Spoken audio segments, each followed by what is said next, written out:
Friends, जय हिंद। Welcome back to my channel. दोस्तों, विज्ञान हम डिस्कस कर रहे हैं क्लास 7th की एनसीईआरटी की बुक हम विज्ञान डिस्कस कर रहे हैं दोस्तों। जो कंपटीशन एग्जाम में जो साइंस पूछे जाते हैं दोस्तों, तो एक बेसिक नॉलेज क्रिएट हो सके। 6वीं से लेकर 6वीं क्लास मैंने पढ़ा चुका हूं दोस्तों। अब 7वीं डिस्कस कर रहे हैं। 7वीं का हम चैप्टर नंबर 2 डिस्कस करेंगे दोस्तों। इसके पहले मैंने एक लेक्चर डाला हूं जो पादपों में पोषण। अब हम प्राणियों में पोषण को डिस्कस करेंगे दोस्तों। प्राणियों में पोषण को डिस्कस करेंगे। यह लेक्चर मेरे द्वारा डिस्कस किया जा रहा है। माय नेम इज क्या है, विक्रम खंडेलकर दोस्तों, है ना। कंपटीशन एग्जाम के हिसाब से डिस्कस कर रहा हूं मैं दोस्तों। जो एग्जाम ओरिएंटेड है ना, साइंस पूछा जाता है जो भी एग्जाम में, तो उसमें लिखा रहता है सिलेबस में एनसीईआरटी 6 से लेकर 10th तक के पूछा जाएगा। तो मैं एक कंपटीशन एग्जाम के ध्यान में रखते हुए आपको सब बताने की कोशिश कर रहा हूं दोस्तों। जो state PCS, UPSC, railway, SSC, जो भी एग्जाम में साइंस पूछा जाता है दोस्तों, तो यहां से अपने को बेसिक नॉलेज हो सके, है ना, इसलिए मैं आपको समझा रहा हूं दोस्तों। तो इस लेक्चर में हम क्लास 7th का चैप्टर नंबर 2 है विज्ञान का, प्राणियों में पोषण को डिस्कस करेंगे दोस्तों, है ना। तो हमने अध्याय पहले में पढ़ चुके हैं। अध्याय पहले में यानी इसके पहले वाले लेक्चर में हमने पढ़ चुके हैं कि पादप यानी पौधे अपना भोजन प्रकाश संश्लेषण द्वारा स्वयं बना सकते हैं, स्वयं बना सकते हैं। परंतु प्राणी, है ना, परंतु प्राणी या जंतु ऐसा नहीं कर सकते। तो प्राणी अपना भोजन अप्रत्यक्ष अथवा परोक्ष रूप से पौधों से प्राप्त करते हैं। देखो यहाँ पे, है ना। तो प्राणी अपना भोजन प्रत्यक्ष यानी डायरेक्ट और परोक्ष यानी नहीं, परोक्ष लिखा है, परोक्ष रूप से। परोक्ष का मतलब होता है दोस्तों इनडायरेक्ट। प्रत्यक्ष का मतलब डायरेक्ट, परोक्ष का मतलब इनडायरेक्ट। तो हम बोल सकते हैं परंतु प्राणी ऐसा नहीं करते। तो प्राणी अपना भोजन प्रत्यक्ष अथवा परोक्ष रूप से पौधों से प्राप्त करते हैं। किससे? पौधों से प्राप्त करते हैं दोस्तों, है ना। तो प्राणी अपना जो है भोजन डायरेक्ट या इनडायरेक्ट पौधों से प्राप्त करते हैं। कुछ प्राणी सीधे पौधे खाते हैं। कुछ प्राणी ऐसे जो सीधे पौधे खाते हैं, है ना, जैसे भेड़ यानी बकरी, गाय, ये सीधे पौधे खाते हैं। जबकि कुछ अन्य जंतुओं अपना आहार बनाते हैं दोस्तों। जबकि कई अन्य जंतुओं को अपना आहार बनाते हैं। कई जंतुएं खाते हैं सिर्फ, जैसे शेर, है ना। तो ये जंतुएं ही खा रहा है, तो जंतुओं को अपना आहार बनाते हैं, है ना, आहार बनाते हैं। जो पौधे खाते हैं, है ना, उन जंतुओं को अपना आहार बनाते हैं। और जो पौधे खाते हैं उन जंतुओं को अपना आहार बनाते हैं। जैसे शेर हिरन को खा रहा है ना। तो पौधे खाते हैं, उनको अपना आहार बनाते हैं। और कुछ पौधे और जंतु दोनों खाते हैं दोस्तों। कुछ ऐसे पौधे और जंतु दोनों खाते हैं, जैसे कि मनुष्य भी आ गया उसी में, और कुछ आ गए, है ना। तो ये बताया गया है यहाँ पे। तो समझ में आ गया दोस्तों। प्राणियों में पोषण हम डिस्कस कर रहे हैं। प्राणियों में, है ना, अपन ने पादपों में तो डिस्कस कर लिए, अब प्राणियों में पोषण। तो पोषण एक जटिल प्रक्रिया होती है दोस्तों। पोषण क्या है? एक जटिल प्रक्रिया होती है जिसमें शामिल होता है अलग अलग जीवों के भोजन करने के अलग अलग तरीके होते हैं, है ना। पोषण एक बहुत ही जटिल प्रक्रिया है जिसमें क्या क्या शामिल है? अंतग्रहण, पाचन, अवशोषण, आत्मसत और उत्सर्जन शामिल है दोस्तों। भोजन से अवशेषित पदार्थ शरीर के विभिन्न भागों में पहुंचता है दोस्तों। जब अपन उसको खाते हैं तो उसको फिर अवशोषित पदार्थ शरीर के विभिन्न भागों में पहुंचता है। तो ये सामने की ये चीज समझ में आ गई कि आप देखो, नेक्स्ट डिस्कस करते हैं। खाद्य पदार्थ की आवश्यकता मानव सहित सभी जीवों को वृद्धि करने, शरीर को स्वस्थ रखने एवं गतिशील बनाए रखने में पड़ती है दोस्तों। है ना। तो हम बोल सकते हैं शरीर को ऊर्जा देना, है ना। खाद्य पदार्थ की अनिवार्यता क्या है? तो शरीर को ऊर्जा देना, बढ़ाने में मदद करना और टूट फूट की मरम्मत करने के लिए भोजन की जरूरत होती है। भोजन में मौजूद पोषक तत्वों से ही शरीर की संरचना बनती है दोस्तों, और जैविक प्रक्रियाएं होती है ना। इसलिए सभी जीवों को भोजन की जरूरत पड़ती है। भोजन की खाद्य पदार्थ की आवश्यकता है, जरूरत पड़ती है। अब देखिए प्राणियों में पोषण कैसे होता है वो बताया गया है यहाँ पे। प्राणियों में पोषण कैसे होता है? तो दोस्तों भोजन से होता है। भोजन जब हमारा शरीर में मेटाबॉलिज्म के लिए ऊर्जा प्राप्त करता है और शरीर सही तरीके से काम करता है, सभी पोषक तत्व शरीर को ऊर्जा प्रदान करते हैं दोस्तों। सभी पोषक तत्व शरीर को ऊर्जा प्रदान करते हैं, तो उसी के बारे में यहाँ पे बताया गया है। तो प्राणियों में पोषण कैसे होता है? तो पोषक तत्वों की आवश्यकता आहार के अंत ग्रहण से। आहार के अंत ग्रहण का मतलब होता है भोजन ग्रहण करने की विधि। अंत ग्रहण का मतलब होता है भोजन ग्रहण करने की विधि। अंत ग्रहण का मतलब होता है भोजन ग्रहण करने की विधि। और शरीर में इसके उपयोग की विधि, शरीर इसको कैसे उपयोग कर रहा है, खा तो लिया अपन ने, शरीर इसको कैसे उपयोग कर रहा है उसको बोलते हैं सन्निहित। सन्निहित सम्मिलित है दोस्तों। तो अंत ग्रहण का मतलब होता है भोजन ग्रहण करने की विधि, और शरीर में इसका उपयोग की विधि को कहते हैं सन्निहित। सन्निहित कहते हैं दोस्तों।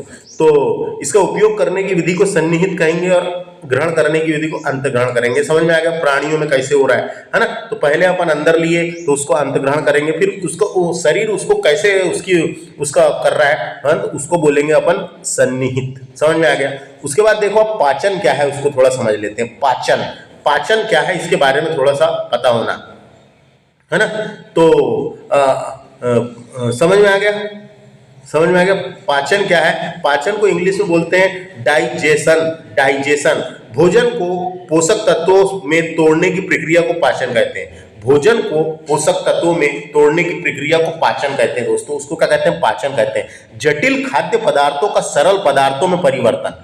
जटिल खाद्य पदार्थों का सरल पदार्थों में परिवर्तन होना या टूटना या विघटन कहलाता है, उसे ही पाचन कहते हैं। उसे ही पाचन कहते हैं। भोजन को पोषक तत्वों में तोड़ने की प्रक्रिया को पाचन कहते हैं। पाचन की मदद से शरीर को ऊर्जा, कोशिकाओं का निर्माण, मरम्मत, पाचन तंत्र भोजन को पचाने में मदद करता है। पाचन तंत्र जो है भोजन को पचाने में मदद करता है ना। तो ये समझ में आया गया पाचन क्या है, समझ में आया गया। उसके बाद स्टार फिश के बारे में थोड़ा सा बताया गया था वहां पे, तो उसको डिस्कस कर लेते हैं। स्टार फिश को तारा मछली कहते हैं दोस्तों। कैल्शियम कार्बोनेट के कठोर कवच वाले जंतुओं का आहार करती है ये। कैल्शियम कार्बोनेट वाले कठोर कैल्शियम कार्बोनेट के कठोर कवच वाले जंतुओं का आहार करती है ये। आहार करती है जिसे तारा मछली कहते हैं या स्टार फिश भी कहते हैं, है ना। स्टार फिश भी कहते हैं दोस्तों, है ना। स्टार फिश भी कहते हैं। कैल्शियम कार्बोनेट के कठोर कवच वाले जीवों को खाती है ये अपने मुंह के से अपना आमाशय बाहर निकालकर इन जीवों को कोमल भागों को खाती है दोस्तों। ये अपने मुंह से अपना आमाशय को बाहर निकालकर इन जीवों के कोमल भागों को खाती है दोस्तों। कोमल भागों को खाती है दोस्तों। तारा मछली अपने शिकार को मुंह से पकड़ती है, फिर वह अपने मुंह के अंदर मुंह से अपना आमाशय बाहर निकालती है ना। कवच को खोलने और नरम पदार्थ खाने के बाद आमाशय वापस शरीर में चला जाता है। आमाशय वापस शरीर में चला जाता है दोस्तों। आमाशय पाचन एंजाइम्स की मदद से धीरे धीरे भोजन को पचाने लगता है ये इसका स्टार फिश का। तो वही बताया गया एनसीईआरटी की बुक में जो लिखा है ना। तो जो मैंने आपको बोल के बताया बस। तो स्टार फिश है ना। तो कैल्शियम कार्बोनेट के कठोर समुद्री जीव का कवच होता है दोस्तों एक प्रकार का, है ना। समुद्री जीव का कवच होता है ये कैल्शियम कार्बोनेट का बना होता है। कैल्शियम कार्बोनेट का बना होता है। थोड़ा गड़बड़ हो गया। अब देखिए दोस्तों नेक्स्ट फैक्ट है मानव का पाचन। तो आपको बता दूं पाचन तंत्र जो है वो मुंह से शुरू होकर गूदा तक जाता है। कहाँ से? मुंह से शुरू होकर गूदा तक जाता है। यह एक लंबी नाली जैसा होता है दोस्तों, जिसमें ग्रास नली, पेट, छोटी आंत, बड़ी आंत, मलाशय और गूदा शामिल है। इस नाली को आहार नाली भी कहा जाता है, आहार नली कहा जाता है ना। तो आपको बता दूं कैसे काम करता है। तो मुंह में भोजन को चबाया जाता है, फिर भोजन को निगलने के बाद यह ग्रास नली से होकर पेट तक जाता है ना। ग्रास नली से होकर पेट तक जाता है। पेट में भोजन को एसिड और एंजाइम की मदद से काइम नामक तरल में तोड़ दिया जाता है। काइम छोटी आंत में जाता है और यह भोजन का पाचन जारी रखता है दोस्तों। छोटी आंत में पोषक तत्वों को रक्त प्रवाह में अवशोषित किया जाता है। अपचित भोजन बड़ी आंत में जाता है, फिर मलाशय में पहुंचता है दोस्तों, और मलाशय से गूदा से बाहर निकल जाता है। तो यही अपने को पता रहना चाहिए मानव का पाचन के बारे में, है ना। मुख गुहिका से प्रारंभ होकर गूदा तक जाता है। इन सभी पाचन नली कहलाती है। ये सभी क्या कहलाती है? पाचन नली कहलाती है ना। तो देखो सबसे पहले कहाँ से शुरू होता है? मुंह गुहिका से प्रारंभ होता है, गुहिका से प्रारंभ होता है ना। फिर ग्रास नली में जाता है, जो गले से लेके पेट तक के जो नली रहती है उसको ग्रास नली कहते हैं। उसी को ग्रासिका भी कहा जाता है दोस्तों, ग्रासिका भी कहा जाता है। फिर अमाशय में जाता है, अमाशय को स्टोमच भी बोलते हैं, इंग्लिश में स्टोमच बोलते हैं। फिर अमाशय में जाता है, अमाशय के बाद क्षुद्र दंत्र, यानी क्षुदंत्र में जाता है, जिसे छोटी आंत कहते हैं दोस्तों, क्षुदंत्र में जाता है जिसे छोटी आंत कहते हैं। फिर बृहदंत्र में जाता है, दंत्र में जाता है जिसे बड़ी आंत कहते हैं, जिसे बड़ी आंत कहते हैं दोस्तों, है ना। जो मलाशय से जुड़ी होती है, जो मलाशय से जुड़ी होती है, जो काय से? मलाशय से जुड़ी होती है दोस्तों। काय से जुड़ी होती है? मलाशय से जुड़ी होती है।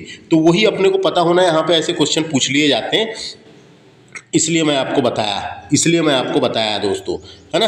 तो ये मलाशय से जुड़ी होती है। तो ये समझ में आया, मलाशय से जुड़ी होती है। उसके बाद आगे चलेंगे अपन, तो ये मलद्वार या गुदा, है ना। उसके बाद यहाँ से बड़ी आंत के बाद मलद्वार या गुदा जाती है। ये सभी मिलकर आहार पाचन नली बनाते हैं। ये सभी मिलकर आहार पाचन नली बनाते हैं दोस्तों। ये सभी मिलकर जो है आहार पाचन नली बनाते हैं। तो क्वेश्चन आते रहता है, इसलिए अपने को पता होना, है ना। तो मुंह गुहिका से प्रारंभ होकर गुदा तक जाता है। तो मुंह गुहिका, उसके बाद ग्रास नली में जाता है जिसे ग्रासिका कहते हैं। उसके बाद अमाशय स्टोमच, है ना। उसके बाद क्षुद्रदंत्र जिसे छोटी आंत कहते हैं। फिर बड़ी आंत, बृहदंत्र, बड़ी आंत, और मलाशय से जुड़ा हुआ होता है। उसके बाद ये है मलद्वार या गुदा में जाता है, और ये सभी मिलकर आहार पाचन नली बनाते हैं। फिर देखिए कुछ ग्रंथियां जैसे लाला ग्रंथि दोस्तों, कुछ ग्रंथियां, है ना, कुछ ग्रंथियां जैसे लाला ग्रंथि। तो पाचन में मदद करने वाले ग्रंथियां होती है दोस्तों, पाचन में मदद करने वाले अंग होते हैं, जैसे लार ग्रंथि, यकृत, पित्ताशय, अग्नाशय, है ना। तो उसी के बारे में यहाँ बताया गया। कुछ ग्रंथियां जैसे लाला ग्रंथि, यकृत, अग्नाशय पाचक रस स्रावित करती है दोस्तों। ये पाचक रस स्रावित करती है। पाचक रस जटिल पदार्थों को उनके सरल रूप में बदल देता है। जो जटिल पदार्थ अपन खाते हैं, जटिल पदार्थों को उनको सरल रूप में बदल देता है। याद रखना है, कौन बदलता है? तो ये पाचक रस स्रावित करती है, और पाचक रस जटिल पदार्थों को उनके सरल रूप में बदल देता है ना। आहार नाल एवं संबंधित ग्रंथियां मिलकर पाचन तंत्र का निर्माण करती है। आहार नाल एवं संबंध ग्रंथियां मिलकर पाचन तंत्र का निर्माण करती है। ये पता होना, तो उसे ही पाचन तंत्र कहा गया है। ये सब मिलकर पाचन तंत्र का निर्माण करती है दोस्तों, पाचन तंत्र का निर्माण करती है ना। पाचन तंत्र किससे मिला हुआ है? आहार नाल एवं संबंधित ग्रंथियों से मिलकर पाचन तंत्र का निर्माण करती है। शरीर की सबसे बड़ी ग्रंथि कौन सी पूछा जाता है? शरीर की सबसे बड़ी ग्रंथि है लीवर। कभी डायरेक्ट क्वेश्चन आएगा यकृत, है ना, कई बार क्वेश्चन पूछा गया है। शरीर की सबसे बड़ी ग्रंथि है यकृत। शरीर की सबसे छोटी ग्रंथि कौन सी? जिसका नाम है पिट्यूटरी ग्रंथि दोस्तों, पिट्यूटरी ग्लैंड बोलते हैं इसको, पिट्यूटरी ग्लैंड। ये पीयूष ग्रंथि के नाम से भी जाना जाता है, इसे पीयूष ग्रंथि भी कहा जाता है, जो मस्तिष्क के बीच में पाई जाती है। कहाँ पाई जाती है? मस्तिष्क के बीच में पाई जाती है। यकृत तो पेट में पाया जाता है, लेकिन ये पिट्यूटरी ग्रंथि जो है ये मस्तिष्क के बीच में पाई जाती है। तो अपने को वनडे एग्जामों में ऐसे क्वेश्चन पूछ लिए जाते हैं कई बार। शरीर की सबसे बड़ी ग्रंथि कौन थी? यकृत। सबसे छोटी पूछा तो पीयूष ग्रंथि। नेक्स्ट है आहार को अंदर लेने की प्रक्रिया को अंत ग्रहण कहते हैं दोस्तों। आहार को जो अंदर लेने की प्रक्रिया होती है उसको अंत ग्रहण कहते हैं, ये पता होना, है ना। अंत ग्रहण कहते हैं, ये पता होना। अंदर ग्रहण करने की प्रक्रिया को, आहार को शरीर के अंदर लेने की प्रक्रिया को अंत ग्रहण कहते हैं। दांत के बारे में कुछ बताया गया था उसमें, तो यहां मैंने लिख रखा हूं। दांत 4 प्रकार के होते हैं दोस्तों। दांत जो होते हैं ये कितने प्रकार के होते हैं? 4 प्रकार के होते हैं दांत 4 प्रकार के होते हैं दोस्तों। दांत जो है ये 4 प्रकार के होते हैं, ये अपने को पता होना। 4 कौन से हैं? 4 कौन से हैं? तो दांत 4 प्रकार के होते हैं दोस्तों। एक का नाम है कृतंक, है ना। कृतंक 4 होते हैं दोस्तों, है ना। रदनख कितने हैं? 2 है। उसके बाद अगच वर्णक कितने हैं? 4 है। और च वर्णक कितने? 6 है। तो ये है दोस्तों, ये पता रहना चाहिए। दांत 4 प्रकार के होते हैं, कृतंक, रदनक, प्रीमोलर। इसको ये जो है याला, इसको इसका एक और नाम है मोलर, प्री मोलर भी बोलते हैं इसको, प्री मोलर, है ना। तो ये 4 प्रकार के होते हैं। ये सभी दांत ऊपरी और नीचे जबड़ों में होते हैं दोस्तों। ये दांत एक जैसे नहीं होते, हर एक का अपना अपना एक खास काम होता है, अपना अपना एक खास काम होता है दोस्तों। जैसे कि बात करते हैं अपन कृतंक की, ये सबसे आगे के दांत होते हैं दोस्तों। इसका काम भोजन को काटना होता है, इसका काम भोजन को काटना होता है, और ये 4 होते हैं, ये 4 होते हैं, है ना, ये 4 होते हैं। रदनक देखते हैं, रदनक जो है ये 4 नुकीले दांत होते हैं। रदनक जो होते हैं ये 4 नुकीले दांत होते हैं, 4 यानी 2, है ना, 4 यानी ऊपर नीचे के मिला के बताया मैं। तो ये रदनक है, 2 होते हैं, 2 होते हैं, है ना, 2 होते हैं। तो ये पूछेगा कितने होते हैं, 2 होते हैं। तो ये 4 नुकीले दांत होते हैं जो ऊपर और नीचे होते हैं। इनका काम भोजन को फाड़ना और पकड़ना है, भोजन को फाड़ना और पकड़ना है दोस्तों। उसके बाद ये है अगच वर्णक। अगच वर्णक को प्री मोलर भी कहते हैं। ये 8 होते हैं दोस्तों, 8 ऊपर नीचे मिला के 8 होते हैं, है ना। रदनक और दाढ़ के बीच स्थित होते हैं ये। रदनक और दाढ़ के बीच स्थित होते हैं। इनका काम भोजन को कुचलना और पीसना होता है। इनका काम भोजन को कुचलना और पीसना होता है। चवर्णक जो होते हैं भोजन चबाने में मदद करते हैं। 6 हैं ये चवर्णक, भोजन चबाने में मदद करते हैं दोस्तों। तो देखो ये 16 हो गए, है ना, ये 16 हो गए। ये तो नीचे के साइड और ऊपर की साइड पे रहेंगे, तो मल्टीप्लाई 2 यानी कि 32 दांत होते हैं, है ना। दांतों की संख्या कितनी है, आमतौर पर वयस्कों में 32 दांत होते हैं दोस्तों, है ना, 32 दांत होते हैं, ये याद रखना है। अगर दाढ़ें निकाल दी जाए तो 28 दांत होते हैं दोस्तों। अगर दाढ़ों को अलग कर दिया जाए तो 28 दांत होते हैं, लेकिन मानव शरीर में कितने 32 दांत होते हैं दोस्तों, है ना। दूध के दांत 8 वर्ष तक टूट जाते हैं दोस्तों। जो दूध के दांत बचपन में जो होते हैं, बच्चों में दूध के दांत होते हैं, है ना, आमतौर पर यह 6 महीने की उम्र में आना शुरू हो जाते हैं। और दूध के दांत आमतौर पर यह 6 महीने में आना शुरू हो जाते हैं, और दूध के दांत जो है 8 वर्ष तक टूट जाते हैं। बाद के दांत को स्थायी दांत कहते हैं। जो बाद में बचे हुए दांत रहते हैं दोस्तों, है ना, उसको स्थायी दांत कहते हैं, उसको स्थायी दांत कहते हैं। उसको क्या कहते हैं, बाद में बचे हुए दांत को स्थायी दांत कहते हैं। दांतों की संख्या 32 हो गई, नीचे 16 ऊपर 16। ये पूछे जाते हैं कितने कितने होते हैं, इसलिए याद रखना है दोस्तों। नेक्स्ट बात करते हैं, हमारे मुंह में लाला ग्रंथि होती है जो लाल रस यानी लार सक्रिय करती है दोस्तों, सकृत करती है, लार सकृत करती है। क्वेश्चन पूछा जाता है ना, याद रखना है। यही पूछेगा और कुछ नहीं पूछेगा, हाँ, यही पूछता है क्वेश्चन। हमारे मुंह में कहाँ पे होती है, मुंह में लाला ग्रंथि होती है जो लाल रस यानी लार स्रावित करती है ना, लार स्रावित करती है। जो लार ग्रंथि होती है लार स्रावित करती है।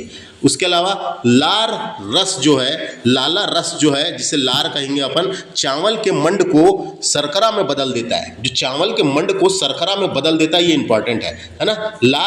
लार जो है वो चावल के मंड को शर्करा में बदल देता है। चावल के मंड जो होता है दोस्तों, चावल में जो मंड होता है, स्टार्च जो होता है उसे शर्करा में बदल देता है, उसे शर्करा में बदल देता है। ये याद रखना है, ये समझ में आया। उसके बाद जीभ पर स्वाद के विभिन्न क्षेत्र होते हैं दोस्तों।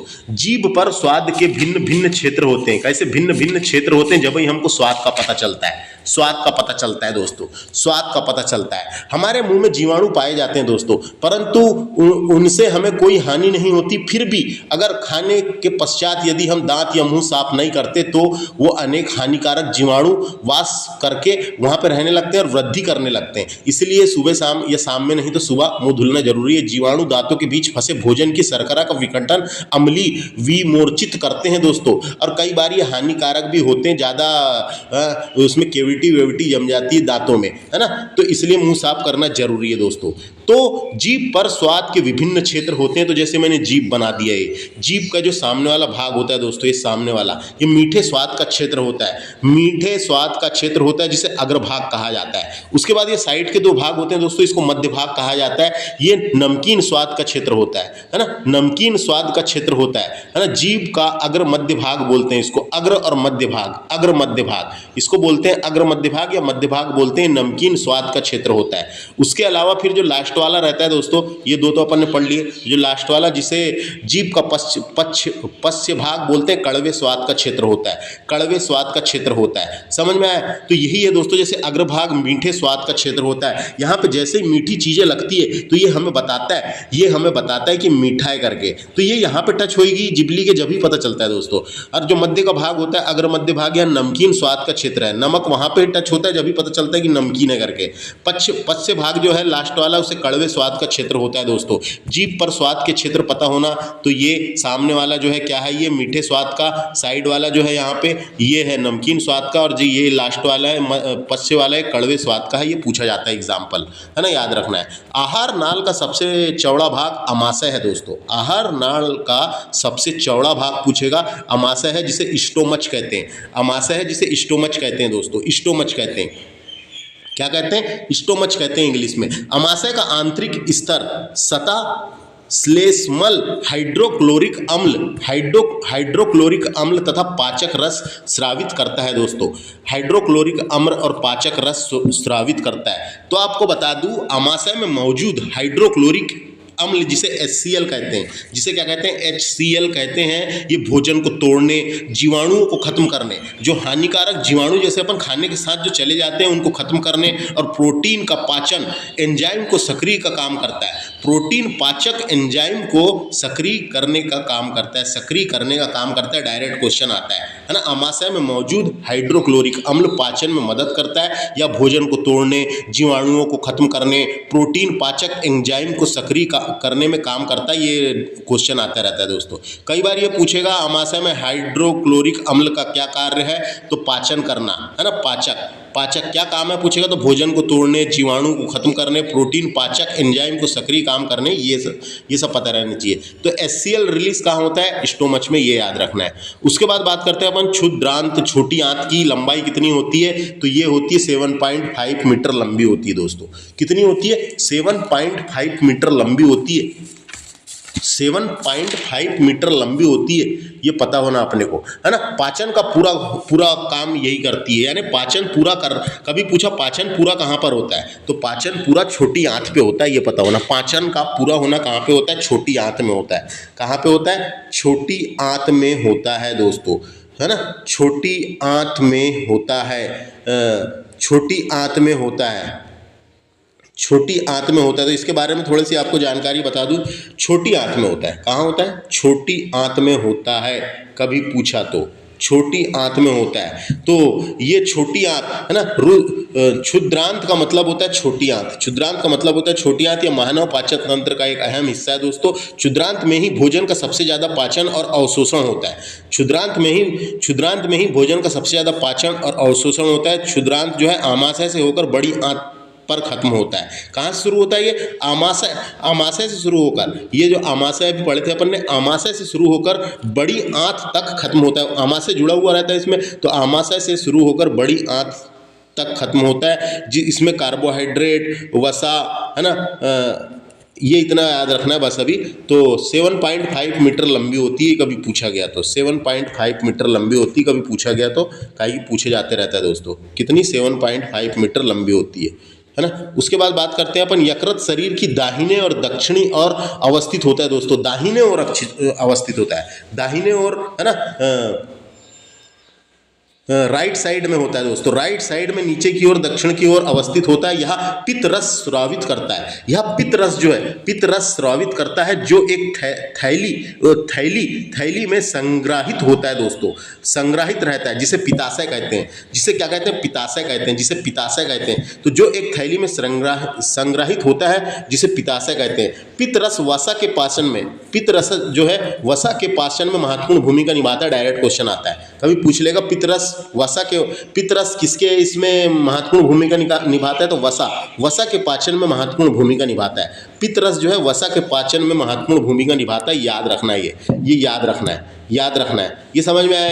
ये समझ में आया। अब बात करते हैं अपन अग्नाशय की। अग्नाशय को पेनक्रियास कहते हैं दोस्तों। इसको क्या बोलते हैं? पेनक्रियास एक ग्रंथि है जो पाचन और अंतस्रावणी प्रणाली का हिस्सा है। अंतस्रावी प्रणाली का हिस्सा ये पेट के नीचे और उदरगाह में होती है दोस्तों। अग्नाशय, है ना, होती है दोस्तों। तो हल्के पीले रंग की ग्रंथि होती है, हल्के पीले रंग की बड़ी ग्रंथि होती है ना। अमाशय के ठीक नीचे स्थित होती है ये, है ना।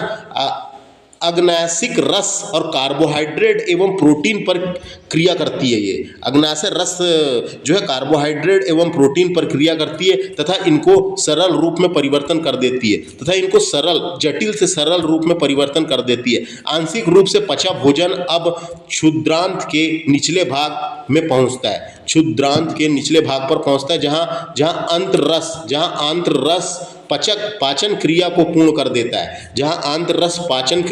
कर देता है, कार्बोहाइड्रेट सरल शर्करा जैसे में ग्लूकोज में परिवर्तन हो जाता है। दोस्तों ये क्वेश्चन आते रहता है, ये पता रहना चाहिए, ये पूछ लेता है कई बार। ऐसा पूछे कार्बोहाइड्रेट जो है सरल शर्करा है ना, कार्बोहाइड्रेट जो कार्बोहाइड्रेट अपन ने खाया है वो सरल शर्करा में परिवर्तन हो जाता है ना, और जैसे कि ग्लूकोज में परिवर्तन हो जाता है, शर्करा जैसे कि ग्लूकोज में परिवर्तन हो जाता है, वैसे ही वसा जो है वसा अम्ल में परिवर्तन हो जाता है, वसा अम्ल में परिवर्तन हो जाता है, एवं वसा अम्ल एवं ग्लिसरल जिसे बोले ग्लाइसरल इंग्लिश में ऐसा लिखते हैं GLYCEROL ग्लाइसरल है ना में, तथा प्रोटीन जो है एमिनो अम्ल में परिवर्तित हो जाता है, एमिनो अम्ल में परिवर्तन हो जाता है। तो ये क्वेश्चन आ जाता है कार्बोहाइड्रेट जो है शर्करा जैसे में परिवर्तन हो जाता है, शर्करा जैसे कि ग्लूकोज में परिवर्तन हो जाता है, कार्बोहाइड्रेट जो है सरल शर्करा जैसे ही ग्लूकोज में परिवर्तन हो जाता है, वसा जो है वसा अम्ल एवं ग्लिसरॉल में परिवर्तन हो जाता है, प्रोटीन एमिनो अम्ल में परिवर्तन हो जाता है। ये पता होना दोस्तों किसमें क्या परिवर्तन होते हैं। बाकी मैं अभ्यास भी करवाऊंगा इस चैप्टर से अभी बुक से डायरेक्ट। उसके बाद बात करते हैं अपन एलेक्सिस सेंट मार्टिन का गोली का घाव। तो दोस्तों तो क्या हुआ था, ये बुक में लिखा हुआ है ना, तो क्या हुआ था, एक दुर्घटना हुई थी, पेट की कार्यप्रणाली का पता एक अजीब दुर्घटना से पता चला है दोस्तों। 1822 में एलेक्सिस सेंट मार्टिन नामक एक व्यक्ति को एक बंदूक की गोली ने बुरी तरह घायल कर दिया था दोस्तों। गोली ने जो है पेट की दीवार को गंभीर रूप से क्षतिग्रस्त कर दिया था और उसे पेट में छेद कर दिया था गोली ने। तो उसे एक अमेरिकी सेना के डॉक्टर विलियम ब्यूमोट के पास लाया गया था। डॉक्टर ने मरीज को बचा लिया लेकिन वहाँ छेद को ठीक बंद नहीं कर सका, फिर पेट से बंद कर छोड़ दिया था, है ना। तो ब्यूमेंट ने जो डॉक्टर ने छेद के माध्यम से पेट के अंदर देखने के लिए एक महान अवसर के रूप में लिया और कुछ अद्भुत अवलोकन किए, और डॉक्टर ने पाया कि पेट की हलचल हो रही है। उस हलचल को महसूस किया और उससे पेट में काम करने की कार्य प्रणाली का पता चला दोस्तों। तो पेट में छेद हो गया था, अंदर दिखता था सारा खाना, और डॉक्टर ने 10 साल तक मरीज का किया था एक्सपेरिमेंट, और उससे पता चला था कि कैसे शरीर में पेट में कैसे काम करता है, अंदर की भाग दिख रही थी दोस्तों। 1822 की बात है, समझ में आया, 1822 की बात है। तो वो व्यक्ति का नाम था एलेक्सिस सेंट मार्टिन का गोली का घाव, एलेक्सिस सेंट मार्टिन का गोली का घाव, जिसका चित्र भी बना हुआ है एनसीईआरटी की बुक में, है ना। तो ये देख सकते हैं आप, समझ में आ गया। बात करते हैं अपन अवशोषण की। अवशोषण क्या होता है इसकी बात करते हैं दोस्तों। तो पचा हुआ भोजन अवशोषित होकर छोटी हाथ की भीति में स्थित रुधिर वाहिकाओं में चला जाता है दोस्तों। कहाँ चला जाता है? रुधिर वाहिकाओं में चला जाता है। तो पचा हुआ भोजन अवशोषित होकर छोटी आंत की भीति में स्थित रुधिर वाहिकाओं में चला जाता है दोस्तों, ये पता होना है ना। क्षुद्रांत की आंतरिक भित्ति पर उंगली के समान उभरी हुई संरचना होती है, जिन्हें दीर्घरोम अथवा रसांकुर कहते हैं दोस्तों। ये पता होना इसे क्या कहते हैं, जिसे दीर्घरोम अथवा रसांकुर कहते हैं। क्वेश्चन आ सकता है। क्षुद्रांत की आंतरिक भित्ति पर उंगलियों के समान उभरी हुई संरचना होती है, जिसे दीर्घरोम या रसांकुर कहते हैं। ये पूछा जा सकता है, उसको क्या कहते हैं। छोटी आंत जो है उसमें जो बनी हुई उंगलियों के समान उभरी हुई संरचना होती है, उसे क्या कहते हैं, ये पूछा जाता है ना, याद रखना है। उसके बाद बड़ी आंत की बात करते हैं अपन, जिसे बृहदांत्र कहते हैं। यह चौड़ी और छोटी होती है दोस्तों। इसकी लंबाई 1.5 मीटर होती है ना, 1.5 मीटर लंबी होती है। इसका मुख्य कार्य जल एवं कुछ लवणों का अवशोषण करना है दोस्तों, डायरेक्ट क्वेश्चन आ जाता है। बड़ी आंत का कार्य क्या है? जल एवं लवणों का अवशोषित करना, है ना, जल एवं लवणों का अवशोषित करना है दोस्तों। उसके बाद देखिए बचा हुआ मल द्वार मलाशय में चला जाता है, बचा हुआ मल द्वार मलाशय में चल जाता है, मल द्वार यानी मलाशय में चल जाता है। समय समय पर गुदा द्वारा यह मल बाहर निकाल दिया जाता है, जिसे निष्कासन कहते हैं। समय समय पर गुदा द्वारा मल बाहर निकाल दिया जाता है, जिसे निष्कासन कहते हैं, बाहर निकालना निष्कासन कहते हैं। समझ में आ गया? अब देखते हैं इधर, अब दस्त के बारे में थोड़ी सी बातें लिखी हुई है यहाँ पे। दस्त क्या होता है, जिसे हिंदी में क्या बोलते हैं? अतिसार कहा जाता है। तो क्या होता है ये, है ना, तो यह एक संक्रमण है दोस्तों।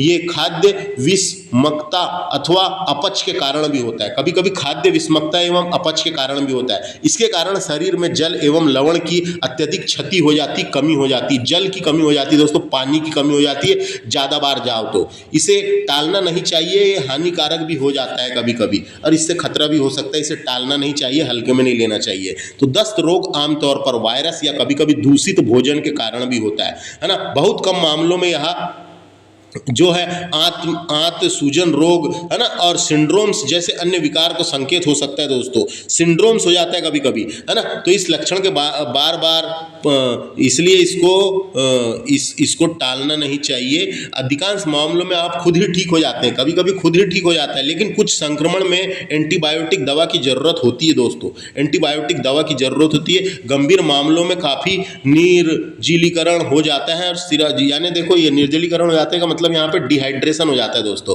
है ना, डिहाइड्रेशन हो जाता है, पानी की कमी हो जाती है, डिहाइड्रेशन हो जाता है, पानी की कमी हो जाती है, शरीर में पूरा सुस्त लगने लगता है, लश टाइप लगने लगता है ना। तो देखो उसके लिए कई प्रकार की मार्केट में गोली आती है। एक तो O2 नाम की गोली आती है दोस्तों, जो काफ़ी बड़े बड़े डॉक्टर लोग लिखते हैं। O2 नाम की गोली आती है जो आपके पेट को सही कर देती है। और इसके अलावा अगर आपके पास गोली का उपचार नहीं हो पा रहा है तो एक उपचार NCERT में बताया गया है, उबाल पहले पानी को उबाल लिए फिर ठंडा कर लीजिए, यानी उबला पानी ठंडा किए हुए जल में एक चुटकी नमक डाले और चीनी का घोल, चीनी डाल दिए, नमक और चीनी दोनों डाले, नमक और चीनी डाले, है ना, को पीना चाहिए। ये पीने से जो होता है दोस्तों, पीने से जो है इसे जीवन रक्षक घोल कहते हैं, इसको जीवन रक्षक घोल कहते हैं। नमक, एक चुटकी नमक और चीनी डाले तो उसको जीवन रक्षक घोल कहते हैं। इसी को ORS कहते हैं दोस्तों, इसी को ORS कहते हैं दोस्तों, ओरल रिहाइड्रेशन साल्ट, है ना। ये आता है कभी कभी दस्त लगती है और डॉक्टर के पास जाओ तो ORS का पाउडर दे देता है वो, या हॉस्पिटल में भी देते हैं, उसको पानी में मिला के घोल के पीते हैं। तो इससे जो है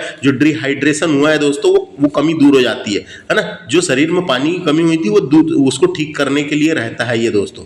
लेकिन दस्त बंद नहीं होती कभी कभी, इससे सिर्फ पानी की कमी दूर होती है, पानी की कमी दूर होती है। टेबलेट आपको खाना ही पड़ेगा, है ना, टेबलेट आपको खाना ही पड़ेगा उसको ठीक करने के लिए, पानी की कमी दूर करने के लिए ORS, और कभी कभी इसी से पेट भी ठीक हो जाता है दोस्तों। तो उसे ही बताया गया है, समझ में आ गया। एक चुटकी नमक और ये चीनी डालकर पिए तो उससे डिहाइड्रेशन ठीक हो जाता है। इसको ही ORS कहते हैं, ओरल रिहाइड्रेशन साल्ट के नाम से जाना जाता है। समझ में आ गया। बात करते हैं अपन जुगाली करना। जुगाली करना क्या होता है तो आपको बता दूं, पहले अपना भोजन निगल कर, जुगाली करने का मतलब क्या है, कुछ जानवर जुगाली करते हैं, तो पहले अपना भोजन निगल कर पेट के एक हिस्से में रख लेते हैं इन लोग, फिर फुर्सत में बैठ के फुर्सत में पेट से थोड़ा थोड़ा भोजन निकाल कर चबाते हैं। फुर्सत में बैठ जाते हैं खाली पीली में, है ना। कई आपने गाय को देखे होंगे, भैंस को देखे होंगे, बकरी को देखे होंगे, है ना। तो फिर फुर्सत में पेट से थोड़ा थोड़ा भोजन निकाल कर चबाते हैं। चबाने की इस प्रक्रिया को जुगाली कहते हैं दोस्तों, चबाने की इस प्रक्रिया को जुगाली कहते हैं। जुगाली के पश्चात पुनः चबाए हुए आहार को मवेशी अपने पेट के दूसरे भाग में ले जा लेते हैं, उसे ही जुगाली करना कहते हैं।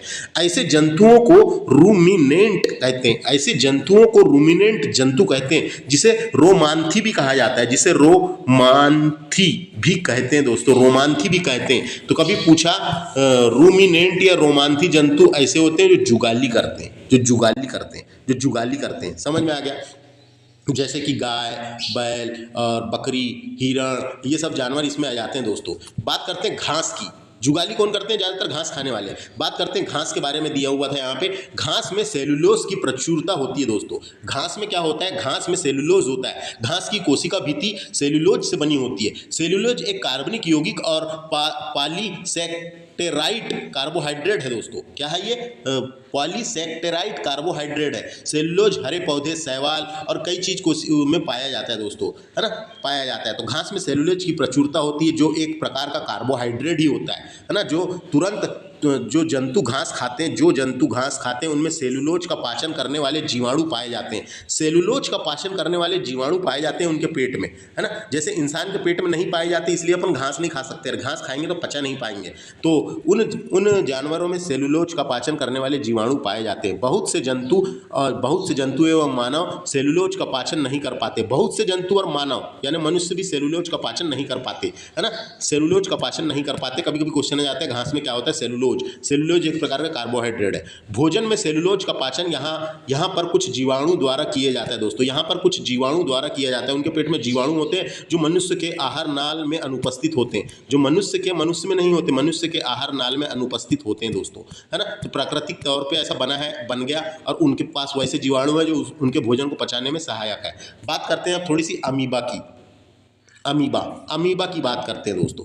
अमीबा क्या है? तो आपको बता दूं, अमीबा क्या है? जलाशय में पाए जाने वाला एक कोशिकीय जीव है। कभी कभी क्वेश्चन आ जाता है अमीबा कैसा कोशिकीय जीव है? तो एक कोशिकीय जीव है। अमीबा की कोशिका में एक कोशिका झिल्ली होती है। अमीबा की कोशिका में एक कोशिका झिल्ली होती है जो एक गोल सहन केंद्रक और कोशिका द्रव में बुलबुले समान अनेक धानियाँ होती है दोस्तों। इसमें अनेक धानियाँ होती है। अमीबा कुछ सूक्ष्म जीवों का आहार करता है। अमीबा जो है कुछ सूक्ष्म जीवों का आहार करता है, ये पता होना किसका? कुछ सूक्ष्म जीवों का आहार करता है अमीबा, है ना।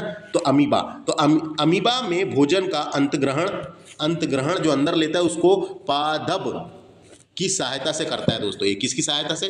पादप की सहायता से करता है। क्वेश्चन आ जाता है कई बार किसकी सहायता से करता है? पादप की सहायता से करता है, ये पता होना। पादप की सहायता से करता है।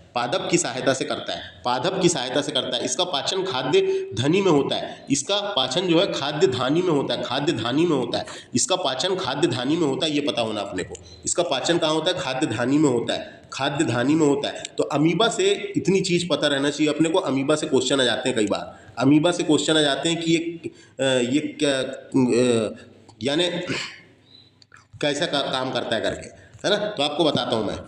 समझ में आया कि दोस्तों अमीबा के भोजन का अंतःग्रहण पादप से होता है। पादप का मतलब उनके कृत्रिम पांव होते हैं एक प्रकार के, उसको घेर लेता है वो। तो क्या होता है? अमीबा निरंतर अपनी आकृति एवं स्थिति बदलता रहता है, जो है ना, तो बदलते रहता है। तो उन्हें गति देने और भोजन पकड़ने में सहायक होता है। ये गति देने और भोजन पकड़ने में ये सहायक होता है पादप, है ना, पादप। तो ये समझ में आया। उसके बाद खाद्य कण को यानी उसके बाद खाद्य पदार्थ उसकी खाद्य धमनी में फंस जाता है। खाद्य पदार्थ जो है उसकी खाद्य धमनी नहीं है, धानी, खाद्य धानी में फंस जाता है दोस्तों। खाद्य धानी द्वारा निगल लिया जाता है, उसको बाहर निकाल दिया जाता है, निगल लिया जाता है, उसको पचा लेता है। तो यही क्वेश्चन पूछा जाता है, वही मैं आपको बता रहा हूँ। अमीबा जलाशय में पाए जाने वाला एक कोशिकीय जीव है। अमीबा में भोजन का अंतग्रहण पादप यानी कृत्रिम पांव की सहायता से होता है। इसका पाचन जो है कहाँ होता है? खाद्य धानी में होता है। एनसीईआरटी बुक में चित्र था तो मैंने आपको यहाँ पे दिखाया नहीं अभी, सिर्फ ये। तो अमीबा समझ में आ गया, इससे क्वेश्चन आता है दोस्तों। यही दो पूछता है इसलिए इतना लिखा हूँ मैंने। कुछ नोट करके लिखे, डायरेक्ट क्वेश्चन आ जाता है। मंड जैसे कार्बोहाइड्रेट का पाचन मुंह से ही प्रारंभ होता है। डायरेक्ट क्वेश्चन आता है, कभी कभी क्वेश्चन पूछ लेता है स्टेट पीसीएस, कुछ एग्जाम में पूछा था। सबसे पहले क्या पचता है करके ऐसा क्वेश्चन पूछा था। ऑप्शन में दे देता कार्बोहाइड्रेट, प्रोटीन, विटामिन। सबसे पहले क्या? कार्बोहाइड्रेट। मंड का मतलब होता है स्टार्च जैसे कार्बोहाइड्रेट का पाचन मुंह से ही प्रारंभ हो जाता है। ये याद रखना है ना। प्रोटीन का पाचन आमाशय में होता है, ये क्वेश्चन आता है। प्रोटीन का पाचन कहाँ पे होता है? आमाशय में होता है, ये पता होना। यकृत द्वारा स्रावित पित्त अग्नाशय से अग्नाशयिक स्राव एवं क्षुद्रांत भीति द्वारा स्रावित पाचक रस की क्रिया में भोजन के सभी घटकों का पाचन क्षुद्रांत में पूरा हो जाता है। तो कभी पूछा जा सकता है पाचन का पूरा कहाँ पे होता है? तो ये छोटी आंत में होता है। पाचन का पूरा होना कहाँ पे होता है? छोटी आंत में। पाचन का पूरा होना छोटी आंत में हो जाता है दोस्तों। उसके बाद देखो, गाय, भैंस, हिरण जैसे घास खाने वाले जंतु रोमांथी या जिसे रूमिनेंट कहते हैं, रोमांथी या रूमिनेंट कहते हैं दोस्तों। रूमिनेंट कहते हैं जो जुगाली करते हैं, जो क्या करते हैं? जुगाली करते हैं, है ना, जुगाली करते हैं। जो क्या करते हैं? जुगाली करते हैं। तो उन्हें कहा गया है ये सब रोमांथी या रूमिनेंट कहा गया है। उन्हें क्या कहा गया है? रूमिनेंट कहा गया है। ये पता होना अपने को, ये पता होना। तो इतनी चीज़ें थी, समझ में आया क्या? ये कभी पूछेगा, है ना, समझ में आया? जुगली करने वाले जानवरों को अंग्रेजी में रूमिनेंट कहते हैं, रूमिनेंट कहते हैं, ये पता होना। बस इससे इतना ही था। अब हम दोस्तों हम इसके अभ्यास प्रश्न डिस्कस कर लेते हैं। देखो मैंने आपको एनसीईआरटी के सार तो डिस्कस करवा दिया, लेकिन थोड़े से जानकारी के लिए किस प्रकार के क्वेश्चन आते हैं आपको पता होना। तो आइए बुक में डिस्कस करते हैं, बुक से अपन अभ्यास प्रश्न डिस्कस कर लेते हैं थोड़े से, जिससे आपने को आसानी होए। देखिए फ्रेंड्स, प्राणियों में पोषण जो एनसीईआरटी क्लास 7 का चैप्टर 2 है, उसके अभ्यास प्रश्न में डिस्कस कर लेता हूं इसी लेक्चर में, जिससे हमको पता चले किस प्रकार के क्वेश्चन पूछे जाते हैं। तो पहला फिल इन द ब्लैंक्स के रूप में देखो, मानव पोषण के मुख्य चरण कौन से? तो एक होता है अंतग्रहण, दूसरा होता है पाचन। ये देखो अंतग्रहण, पाचन, अवशोषण, स्वांगीकरण को ही एक और नाम है, इसका नाम है दोस्तों आत्मसत। इसी को क्या कहते हैं? आत्मसत, इसी को कहते हैं आत्मसत, है ना। उसके अलावा निष्कासन, तो ये 4 ऑप्शन आएंगे दोस्तों यहाँ पे फिल इन द ब्लैंक्स में। तो अंतग्रहण का मतलब मैंने बताया था, अंतग्रहण भोजन को मुंह के जरिए शरीर में ले जाने की प्रक्रिया को अंतग्रहण कहते हैं। पाचन क्या होता है? तो पाचन बड़े अघुलनशील अणु भोजन को छोटे पानी में घुलनशील अणुओं को तोड़ने की प्रक्रिया को पाचन कहते हैं। अवशोषण क्या होता है? तो पचा हुआ भोजन आंतों की दीवार से होकर रक्त प्रवाह में जाने की प्रक्रिया को अवशोषण कहते हैं। उसके बाद क्या है अगला? आत्मसत, जिसे स्वांगीकरण भी बोलते हैं। तो अवशोषित भोजन शरीर की कोशिकाओं द्वारा लिया जाता है, ऊर्जा, विकास, मरम्मत के लिए इस्तेमाल किया जाता है, उसे कहा जाता है ना। उसके बाद निष्कासन, तो निष्कासन अपचित भोजन शरीर से बाहर निकालने की प्रक्रिया को निष्कासन कहते हैं दोस्तों, निष्कासन कहते हैं, है ना। बस समझ में आ गया। नेक्स्ट देखिए, मानव शरीर की सबसे बड़ी ग्रंथि कौन सी है? तो यकृत है। यकृत को अंग्रेजी में लीवर कहते हैं, जिसे जिगर भी कहा जाता है, इसे ही जिगर भी कहते हैं दोस्तों। यह शरीर का सबसे बड़ा आंतरिक अंग है, एक प्रकार का शरीर का सबसे बड़ी ग्रंथि पूछेगा तो यकृत है, लेकिन आंतरिक अंग भी है। यह त्वचा के बाद शरीर का दूसरा सबसे बड़ा अंग है। शरीर का सबसे बड़ा अंग क्या है? त्वचा। दूसरे नंबर का सबसे बड़ा अंग यकृत ही है, यकृत है, याद रखना है। उसके बाद नेक्स्ट देखते हैं, अमाशय में हाइड्रोक्लोरिक अम्ल एवं पाचक रस द्वारा स्राव होता है, जो भोजन पर क्रिया करता है। तो मैंने आपको बताया था, अमाशय में हाइड्रोक्लोरिक अम्ल HCl बोलते हैं, जिसको पाचक रसों का प्रवाह होता है। अमाशय की भित्ति में पाए जाने वाली ग्रंथियां से ये स्रावित होता है दोस्तों, वहां पे जो ग्रंथियां पाई जाती है उससे स्रावित होता है। अमाशय में हाइड्रोक्लोरिक अम्ल भोजन को तोड़ने और पाचन एंजाइम को सक्रिय करता है, या भोजन को हानिकारक जीवाणुओं का विनाश भी कर देता है दोस्तों। अरे भोजन को सड़ने से भी बचाता है। यह प्रोटीन की संरचना में हस्तक्षेप करके उन्हें यकृत व खुल कर देता है, यानी विकृत व खुला जाता है, और जिसे जल्दी पचता है ना। यहाँ pH वाला वातावरण कई बैक्टीरिया और वायरस को भी मार देता है दोस्तों, ये पता होना। तो समझ में आ गया आमाशय में। नेक्स्ट देखिए, क्षुद्रांत की आंतरिक भित्ति पर उंगली के समान अनेक प्रवर्धक होते हैं, जिसे दीर्घरोम कहते हैं। जिसे क्या कहते हैं? दीर्घरोम कहते हैं। तो वही तो है दीर्घरोम या रस। इसका एक और नाम था ना, क्या नाम था उसका? याद नहीं आ रहा है, बता रहा हूँ, रसांकुर छोटी आंत की भीतरी दीवार पर पाए जाने वाले उभरे हुए संरचनाएं होती है। ये हजारों की संख्या में होती है। ये उंगली के आकार के होते हैं दोस्तों, है ना। इसका मुख्य काम पचे हुए भोजन को अवशोषित करना है। नेक्स्ट देखते हैं, अमीबा अपना भोजन का पाचन कहाँ से कहाँ करता है? तो ये खाद्य धानी में करता है, ये पूछा जाता है, याद रखना है। खाद्य धानी में करता है ना, खाद्य धानी में करता है, ये पूछा जाएगा। अमीबा अपने भोजन का पाचन कहाँ करता है? पूछा जाएगा, खाद्य धानी में करता है, ये याद रखना है। नेक्स्ट देखिए, सत्य या असत्य बताना है। तो मंड का पाचन आमाशय से प्रारंभ होता है? नहीं दोस्तों, मंड का नहीं, है ना। मंड का पाचन मुंह से प्रारंभ होता है। मंड से कार्बोहाइड्रेट, यानी मंड से स्टार्च, यानी मंड को स्टार्च बोलते हैं, तो स्टार्च का पाचन मुंह से होता है, आमाशय से नहीं, मुंह से होता है। तो ये क्या हो जाएगा? फाल्स हो जाएगा। नेक्स्ट है, जीभ जो है लाला ग्रंथि को भोजन के साथ मिलाने में सहायक है, बिल्कुल सही है ना। लार ग्रंथि जो है भोजन को मिलाने में सहायक है। पित्ताशय में पित्त रस अस्थायी रूप से भंडारित होता है, बिल्कुल सही है। पित्ताशय में जो पित्त रस जो होता है वो अस्थायी रूप से भंडारित होता है, ये भी सही है बिल्कुल। पित्त जो है यकृत में बनता है और पित्ताशय में जमा होता है दोस्तों। यह भोजन के वसा वाले हिस्से को पचाने में मदद करता है। रूमिनेंट निगली हुई घास को अपने मुंह से वापस लाकर धीरे धीरे चबाते रहते हैं दोस्तों। जो रूमिनेंट जंतु होते हैं वो निगली हुई घास को अपने मुंह से वापस लाकर धीरे धीरे चबाते हैं, बिल्कुल सही है, ट्रू है ये, सही। और नेक्स्ट ऑब्जेक्टिव देखिए, इस प्रकार के क्वेश्चन आ जाते हैं। वसा का पूर्ण रूपेण पाचन किस अंग में होता है? तो ये छोटी आंत में होता है, क्षुद्रांत में होता है, क्षुद्रांत में होता है दोस्तों, छोटी आंत में होता है। इसका आंसर क्या हो जाएगा? सी, है ना। बाकी ऑप्शन भी डिस्कस करेंगे। आमाशय में प्रोटीन का पाचन होता है, मुंह में जो है स्टार्च यानी मंड का और कार्बोहाइड्रेट का, है ना। और इसके अलावा जो बड़ी आंत होती है, इसमें वाटर और साल्ट का अवशोषण होता है, वाटर और साल्ट का अवशोषण होता है, ये याद रखना है, पूछे जाते रहते हैं। जल का अवशोषण मुख्य रूप से किस अंग में होता है? तो बड़ी आंत में होता है, बृहदंत्र में होता है, बड़ी आंत में जल एवं साल्ट का मैंने बताया था। उसके बाद देखिए इधर साइड खाद्य घटक दिए और इधर पाचन के उत्पाद दिए, तो पचने के बाद की बात बताया, पचने के बाद बदल जाता है उसके बारे में बताया है। तो कार्बोहाइड्रेट जो है वो शर्करा में बदल जाता है, प्रोटीन जो है एमिनो अम्ल में यानी एमिनो एसिड में बदल जाता है, वसा जो है वसा अम्ल एवं ग्लिसराल में बदल जाता है,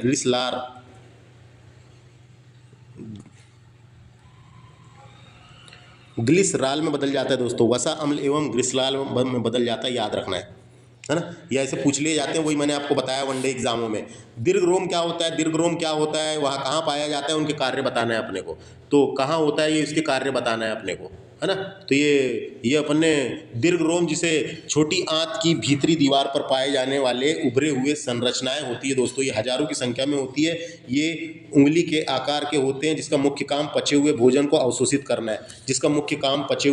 अवशोषित करना है, उसके बाद कौन सा इंपॉर्टेंट, अब देखिए क्या लिखा है, पित्त कहाँ निर्मित होता है या भोजन के किस घटक के पाचन में सहायता करता है? तो दोस्तों पित्त यकृत में बनता है और पित्ताशय में जमा होता है, या भोजन के वसा वाले हिस्से को पाचन में मदद करता है, भोजन के वसा वाले हिस्से को पाचन में मदद करता है, इतना ही याद रखना है।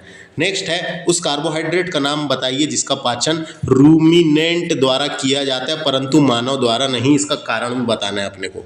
तो सेलुलोज अपन पढ़े थे ना, सेलुलोज नामक कार्बोहाइड्रेट का पाचन रूमिनेंट जुगाली करने वाले द्वारा किया जाता है। यह कार्बोहाइड्रेट मानव द्वारा नहीं पचाया जा सकता दोस्तों, ये कार्बोहाइड्रेट मानव द्वारा नहीं पचाया जा सकता, क्योंकि रूमिनेंट अथवा रोमांथी सेलुलोज नामक कार्बोहाइड्रेट का पाचन करते हैं, जबकि इसका पाचन मानव नहीं कर पाता, क्योंकि मानव में वो पाए ही नहीं जाते वो वाले जीवाणु जो उसका पाचन कर सके। क्या कारण है कि हमें ग्लूकोज से ऊर्जा तुरंत प्राप्त होती है? क्या कारण है ये बताना है। तो ग्लूकोज से हमें तुरंत ऊर्जा मिलती है क्योंकि यह चीनी का सबसे सरल रूप है और इसे पाचन की जरूरत नहीं होती। इसके अलावा यह रक्त द्वारा आसानी से अवशोषित हो जाता है दोस्तों, रक्त द्वारा आसानी से अवशोषित हो जाता है, इसलिए ऐसा होता है। नेक्स्ट देखते हैं, यहाँ पे कुछ लिखे हुए हैं। पचे भोजन का अवशोषण कहाँ पे होता है? क्षुद्रांत में होता है, छोटी आंत में। भोजन का चबाना मुंह गुहिका में होता है, यानी मुंह में। जीवाणु का नष्ट करना कहाँ पे होता है? आमाशय में होता है। भोजन का पूर्ण पाचन क्षुद्रांत यानी छोटी आंत में होता है ना। मल का निर्माण बड़ी आंत में होता है, बृहदंत्र में बड़ी आंत में होता है ना। ये समझ में आ गया। उसके बाद देखिए नेक्स्ट है, मानव एवं अमीबा के पोषण में कोई एक समानता एवं एक अंतर लिखना है अपने को। तो मानव एवं अमीबा के पोषण में एक समानता यह है कि जटिल खाद्य सरल पदार्थ में परिवर्तन हो जाता है, जटिल खाद्य सरल पदार्थ में परिवर्तन हो जाता है और इससे ऊर्जा मुक्त होती है। दोनों में अंतर यह है कि मानव में विकसित पाचन तंत्र पाया जाता है, जबकि अमीबा एक कोशिकीय जीव होने के कारण उसमें विकसित पाचन तंत्र का अभाव होता है, पाचन तंत्र नहीं होता उसमें, पाचन तंत्र का अभाव होता है अमीबा में। नेक्स्ट देखते हैं, इधर एक कालम भी दिया हुआ है, किसके क्या काम है वो बताया गया है। तो लाला ग्रंथि का काम क्या है? लाला रस स्रावित करता है, ये लाला रस स्रावित करता है, याद रखना है। अमाशय का काम क्या है? अम्ल का निर्मोचन करता है ये अमाशय। यकृत का काम क्या है? पित्त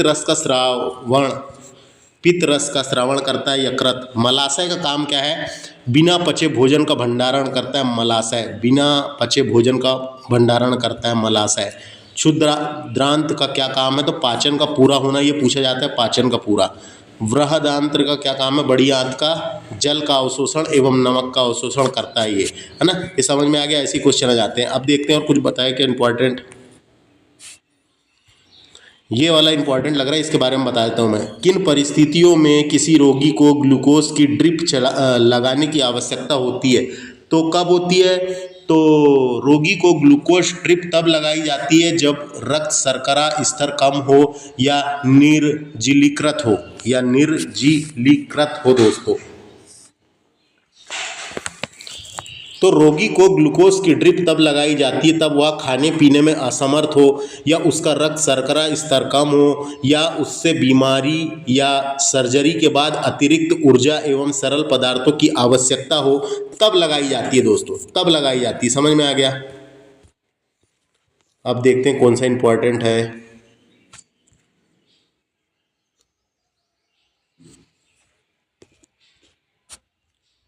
अब कौन सा? ये देखो, रोगी को ग्लूकोज कब लगाई जाती है, कब लगाई जाती है बताना है। तो तब रोगी को तब तक ग्लूकोज ड्रिप लगाई जाती है ना, कब तक लगाई जाती है? तब तक लगाई जाती है जब तक उसका रक्त शर्करा का स्तर सामान्य ना हो जाए, तब तक लगाई जाती है। उसके बाद क्या इंपॉर्टेंट है? तो कुछ नहीं है यहाँ से, तो ये वाला पढ़ लेते हैं एक।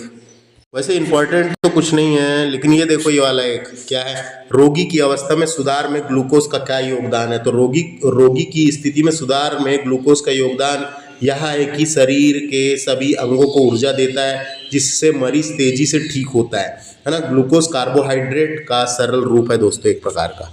उसके बाद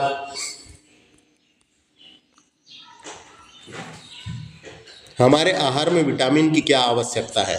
तो ये शरीर के कई जरूरी कामों के लिए जरूरी है दोस्तों, विटामिन, है ना, कामों के लिए जरूरी है। ये वाला ही पढ़ लेते हैं, आखिरी का खत्म करते हैं। किसी बकरी के दूध में मिलने वाले वसा की संरचना गाय के दूध की वसा की अपेक्षा सरल होती है, अतः बकरी के दूध का पाचन गाय के दूध की अपेक्षा आसान होता है दोस्तों, गाय के दूध की अपेक्षा आसान होता है। तो बकरी के दूध की संरचना गाय के दूध की संरचना से ज़्यादा जटिल होती है। गाय के दूध में बकरी के दूध की तुलना में बड़े लिपिड अणु होते हैं, जिससे यह ज़्यादा भारी होता है और संसाधित करना मुश्किल होता है दोस्तों। तो ये लिखा हुआ था, बस याद रखना है। किसी बकरी के दूध में मिलने वाली वसा की संरचना गाय के दूध की वसा की अपेक्षा सरल होती है ना। गाय के दूध की वसा की संरचना में ये बस खत्म। इस तरीके से ये लेक्चर हमारा समाप्त हुआ। प्राणियों में पोषण हमने डिस्कस किए धमाकेदार तरीके से। Thanks for watching. Next lecture में मिलते हैं चैप्टर नंबर 3 में। धन्यवाद।